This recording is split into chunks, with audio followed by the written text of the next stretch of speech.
หลายนะเนาะแต่ว่าหลายจะซ้ำเลยเนาะคลิปนี้กับผู้เองเหมือนบ่อ๋อเดี๋ยวสูตรเดี๋ยวใหม่ชีวิตสู้ชีวิตน้องสาวเรางามหลายเนาะย้อนเสียงนิดนึงเอาอย่ามันก็ไปคบไม้ได้เจาะเอาขอเจ้าเฮ็ดเองบ่นี่เขาจูดเอาได้นี่จูดเอาบ่เขาเจาะนั่นนึงเขาจูดจังเขาจูดบกจูดอะไรก็คูดเนาะทำเนียมเรียบร้อยทุกคนเอ้ยสาวลาวบ้านป่าในชนบทนี่แหละถ้าเขาไม่มาเขาก็จะไม่ได้เห็นว่าผู้หญิงวิถีชีวิตของผู้สาวในชนบทเป็นนั่นเลยนะนาเวของเพื่อนแหละคือเสาหลักของครอบครัวพ่อแม่นี่ไปได้ไปหายเสียยาหายมากก็มืดพุ่นละแต่เช้านี่ไปแต่เช้านะ6 โมงเขาจะปิ้งกันน้องมือน้องด่านี่ก็ต้องได้ไปแต่เช้าที่6 โมงมื้อนี้ไปบ่โอ้เพื่อน2 มื้อพักผ่อน2 มื้อเอาคนไปเสียซอยเดิมนี้เด้อผู้บ่าว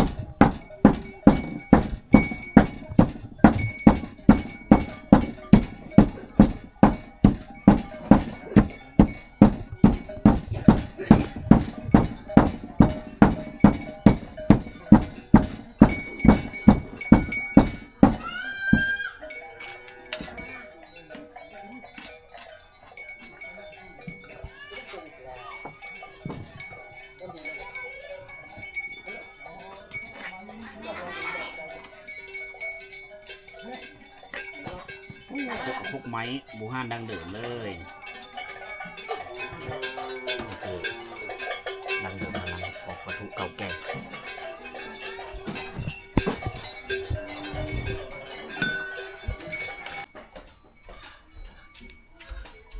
นี่ตาโรยแก้ว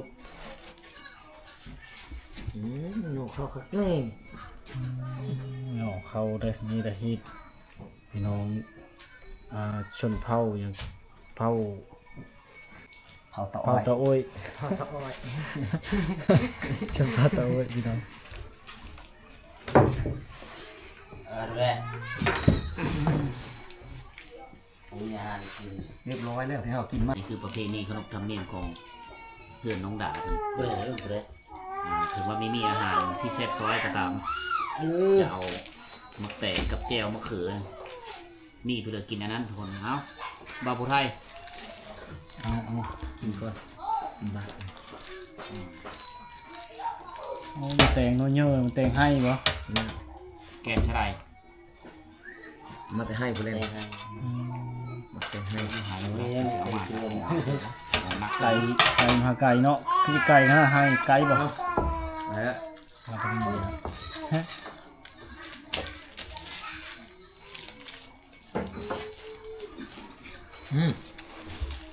แซ่บแจ่วเลยแอมเตียวบ่ในมันหนูปุอีกหน่อยนึงกระบันเล็กเหตุการณ์โน้ตเป็นไงมาให้ดีเด้อบ่เอากึ่งมันง่ายเห็นเราจืดเราตู้มีแต่จืดใช่ไหมกึ่งโบ้ท้องอันนี้ดิอาแกนมาแตงเนี่ยอาแกน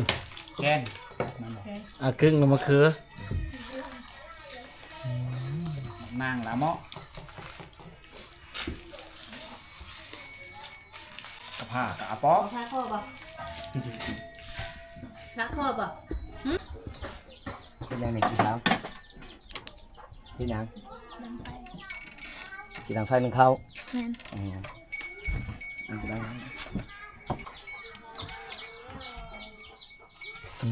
พื้นเจ้ากระชากชีโดนนึงเอาขึ้นมาใช้อีกใช้เจ้าชีจูดอย่างนะใช้โอ้มีอย่างเกิบสะเท่าอีกตรงน้อยนึงก็ได้โอ้มีมัสลีคนละทุกคนฆ่าแล้วเนาะสลีเฮ็ดกา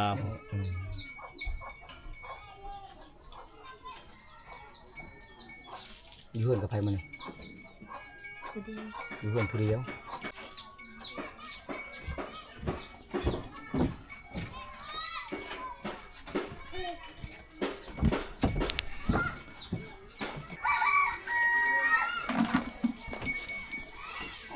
ได้ยัง เอาน้ สิไปเอาน้ำเอาตามทางน้อง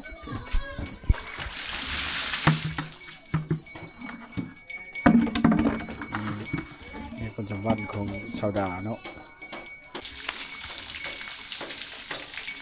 เราได้ลืมมาตั้งเขาลืมถามได้ใช่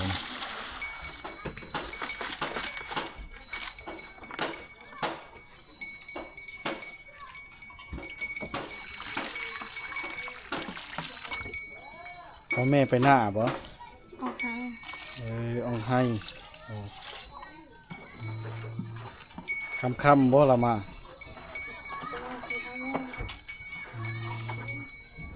มัน5 โมงเดี๋ยวนี้16 โมงกว่าแล้วประมาณ17 โมง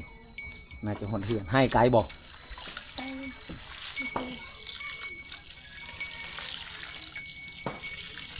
ไป ย่างไปบ่ ที่รถ น้องชิโน่ไปจีนได้โมนึงบุท่านได้เอาขึ้นได้บัดนี้บุท่านได้เอาโมนึงขึ้นร้อยบุเทียนดึงโมไปอีกขอย้ายมันถึงความและความใจเจ้ารถ แบบใกล้จะชุบโม ปีนลังงางลงไปบ่ได้กินได้พอมาแต่ให้มือแรงนี่หายแล้วให้ลูกสาวแล้ว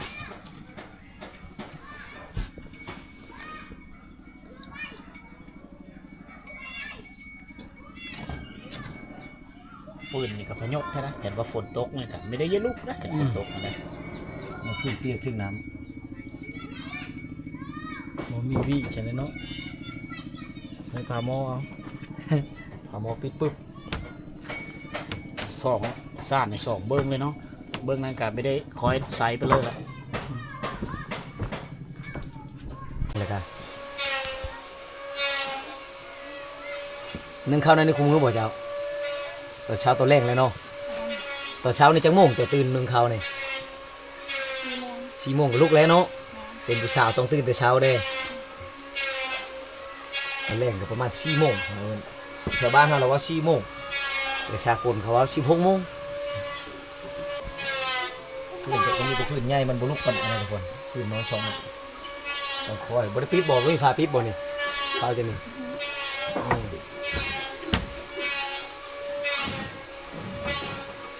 พื้นมาซะอีกโอ้พื้นยาวคัก ปืนมาอย่างโบ่งเลย พื้นมาจากโบง โอ้มันลุกคักเนาะมาอย่างโบ่งเนาะนั่น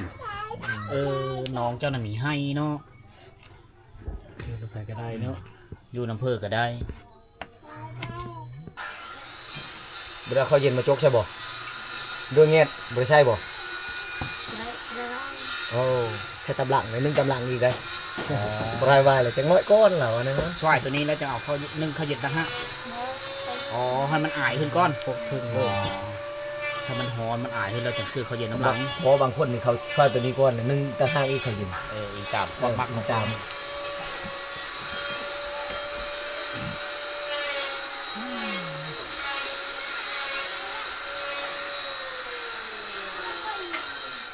โอเค มันน้ำกินได้นางกระตักอยู่ใช่ไหม โอ้ยพิษโลกนั่นแหละ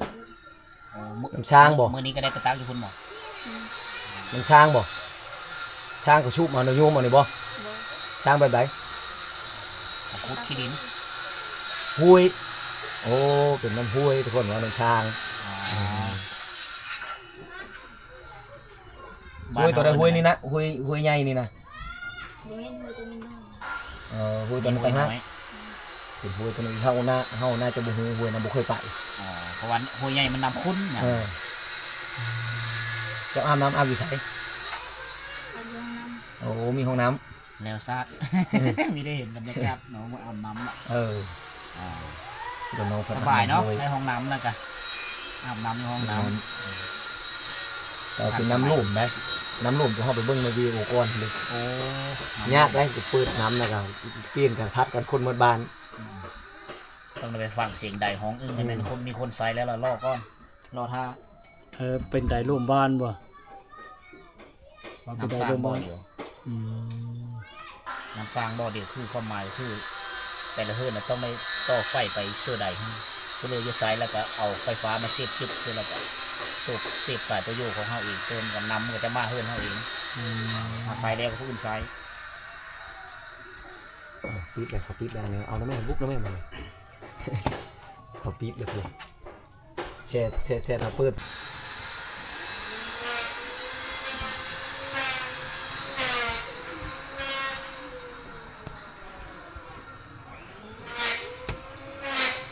ที่นาเวกของน้องเพิ่นเป็นละมือเนาะมือตรงหนึงเขาตอนเสาร์ดิแม่หนึงหรือเจ้าหนึงตอนเสาร์ ไป เจ้าหนึงเนาะต้องได้ตื่นแต่เสาร์ตื่นแต่เสาร์ลูกมือเขานาเวกหลักๆของน้องเพิ่นมือจะไปให้จะไป6 โมงถ้าว่าได้มาหาน้องเพิ่นมื้อนี้เป็นมื้อที่โชคดีนะทีมงานที่เข้ามาเนี่ยเดี๋ยวเราไปพักผ่อนเอาน้องนี่เพิ่นน้องแก้วนี่กินนมแม่บ่อ๋อแล้วแม่ไปให้นี่บ่ได้กินนมเลยมื้อนี้ แม่น โอ้เราก็มีให้เนาะเอาน้ำมากิน ไม่ใช่ ก่อนเข้าแล้วกินเข้าแล้วก็คื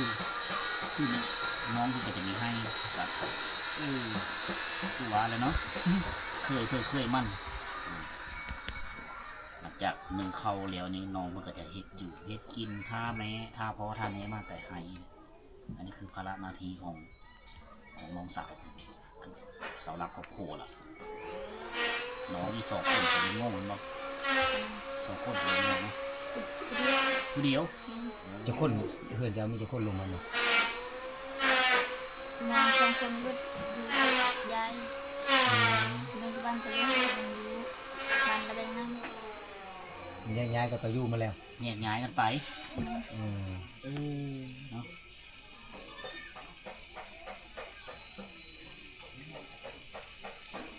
ให้ไปให้น้ำพ่อกับแม่นะ2 คนเขา สองคนได้แล้ว โมกำลังพุดแก๊สอะไรแบบนี้นี่ก็อายขึ้นเข้าดูกระชุกนักโกนไฟแห้งนี่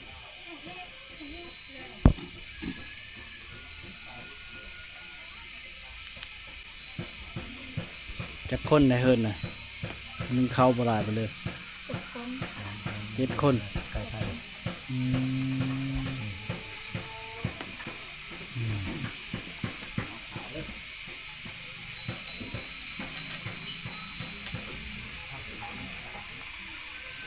ชาว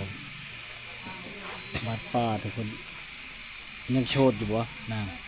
แม่ยังโสด ยังโชดอยู่เราน้องด่า ๆเขาตะโอ๊ยได้เลยทุกคนไว้ชาเขามาก่อนนะบ้านเขาตาตุ้ยเมืองนอกเพลงสวรรณเทพสาว โชดนี้เขาไปเข้าทุ ทุ ก ก ค ปี น ก็นางลืมเลยถามที่นึง15 ปีเขาก็ลืมเลยทุกคนเขาถามแล้ว 15 ปีแล้ว 15 ปียังเฮียนอยู่บ่นาง บ่ บ่ได้เข้าเฮียนเลยในเนาะฐานะตอนนี้เป็นอะไร โสด ยังโชดคือเขาต้องถามว่าฐานะน้องเป็นไงตอนนี้ฐานะโชดผู้บ่าวมาลินมาล่มมาแรงคือผู้เลือกเอา มีอยู่บ่ผู้มาล่มตอนแรงนะ บ่มี บ่มีโอ้น้องก็ท่านมีผู้บ่าวมาล่มจะเถื่อทุกคนท่านมีผู้มาล่มจะสิล่มบ่ แม่น โอ้น้องต้องการอยากล่มอยากคบอยากคุยเนาะถ้าเป็น FC คนไทยมักได้เป็นอะไรเอาบ่ เอา เอาได้เนาะ แม่น อ้าวทุกคนชาวดาก็เปิดใจได้ถ้าว่าผู้ใดชวนใจ ติดต่อมาทางเคยตะโอ้ยได้เลยทุกคนเด้อหรือว่าอยากมาเยี่ยมมายามคันเขาจะมาเยี่ยมมายามมาเถื่อนก็ได้บ่ ได้ ได้เนาะยินดีต้อนรับเอาผู้ใดอยากมาหาชาวดาเด้อทุกคนเด้อแต่ว่าเพื่อนของน้องนี้พาทางหลังน่ะไปแล้ว มุ่งนี่มุ่งหญ้าเหือนนี่โอ้แต่ว่าเย็นดีนี่หลังคาเหือนทุกคนมุ่งหญ้าค่อยมักหลังคาเหือนแล้วนี่ฝนตกนี่บ่ได้หัวบ่ บ่ บ่หัวเนาะยังไข่แต่มันบ่หัวแต่ว่าพานี่ไปแล้วยามลมนี่เย็นดีนะ แต่ยามหนาว ยามหนาวนี่หนาวเกินยามลมแห้งนี่นึ่งข้าวนี่ยาก เขาก็แห้งก็สิชุบตักแต่ว่าต้องได้ตักได้หาบเลยมาใส่คุเนาะมีคุเนาะบ่มีบ่ นี่ มีคุเรียบร้อยแต่บางคนเขาจะตักใช้น้ำเต้าใช้กระตุกได้ข้อดีของการใช้กระตุกก็คือมันบ่เฮ อยู่กระตุกบ่ได้ใส่อยู่ นี่น้องผมหาบใส่กระตุก มีคุแต่บ่ได้เอาคุไปหาบ ตักใส่กระตุกมากก็ชื่อจะทอกใส่คุกน้ำ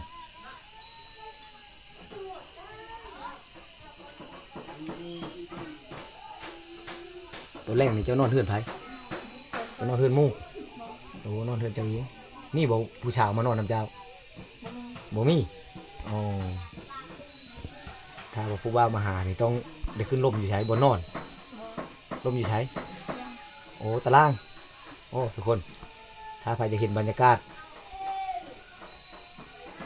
การจีบสาวแถวชนเผ่าตะโอ้ยอยู่เขตเมืองนอกมาเบิ่งได้เด้อทุกคนเด้อหากว่ายังบ่เคยไป แต่หมู่บ้านเรา อืม ต้อง ร่มอยู่ตารางได้ อยู่ตารางเนาะแปลกเนาะ ต้องร่มอยู่ตาราง ถ้าว่าร่มอยู่เฮือนนี่เป็นอะไร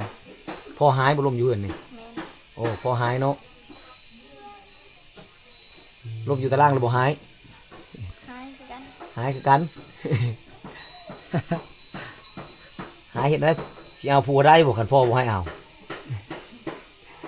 ยันพ่อว่าโอ้ยลายบ่เอาผัวก็ย่า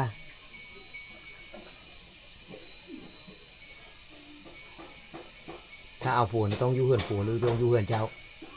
เรียนผัว อยู่เฮือนผัวเนาะต้องได้มือเนาะอันนี้คือประเพณีของคนชนเผ่านี่ต้องได้มือเลยทุกคนผู้หญิงนี่ต้องได้มือเฮือนผัวพ่อแม่ที่ว่าได้กินแห้งลูกได้ใช้แห้งงานลูกนี่ถือว่าตนยังเป็นผู้ชาวได้ใช้แห้งงานลูกชาวนี่ถ้าว่าใหญ่มาแล้วก็เอาผัวแล้วแหละมือเฮ็ดอยู่เฮือนผัวพุ่นแหละโดนๆเขาจะมาเยี่ยมมายามช่วยพ่อช่วยแม่เท่านึงนี่คือชาวดานี่เราไปให้ไปชวนทุกมื้อมื้อนี้ก็มีโอกาสดีเข้ามากับพบเพิ่นอยู่เฮือนปกติเราก็บ่ค่อยอยู่เฮือนเพราะฉะนั้นเราก็ไปให้ไปชวนเป็นคนรู้